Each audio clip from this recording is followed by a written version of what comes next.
আনাস ইবনে মালিক রাদিয়াল্লাহু থেকে বর্ণিত, তিনি বলেন, আমরা একবার রাসূলুল্লাহ সাল্লাল্লাহু আলাইহি ওয়াসাল্লামের সাথে বসা ছিলাম।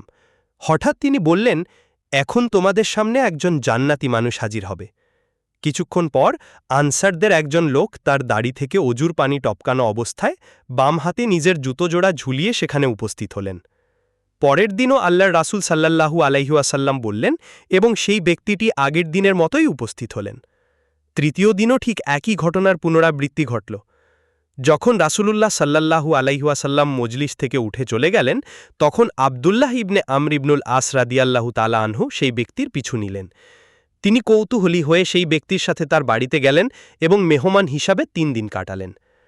আব্দুল্লাহ রাদিয়াল্লাহু তাআলা আনহু দেখতে চাইলেন যে এই লোকটি এমন কি বিশেষ আমল করেন যার কারণে আল্লাহর রাসূল সাল্লাল্লাহু আলাইহি ওয়াসাল্লাম তাকে বেঁচে থাকতেই জান্নাতি বলে ঘোষণা দিলেন।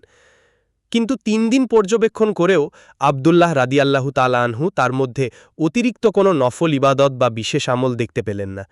শুধু এইটুকুই দেখলেন যে লোকটি রাতে ঘুমানোর আগে আল্লাহর জিকির করেন এবং বিছানায় এপাশ ওপাশ করার সময় আল্লাহর নাম নেন। আর তিনি মুখ দিয়ে কখনো ভালো কথা ছাড়া মন্দ কথা বের করেন না।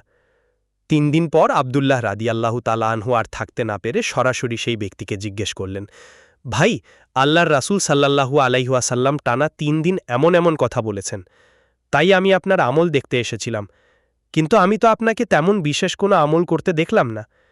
তাহলে কোন আমলটি আপনাকে এই মর্যাদায় পৌঁছালো? লোকটি উত্তর দিলেন, আপনি যা দেখেছেন আমার আমল শুধু সেটুকুই।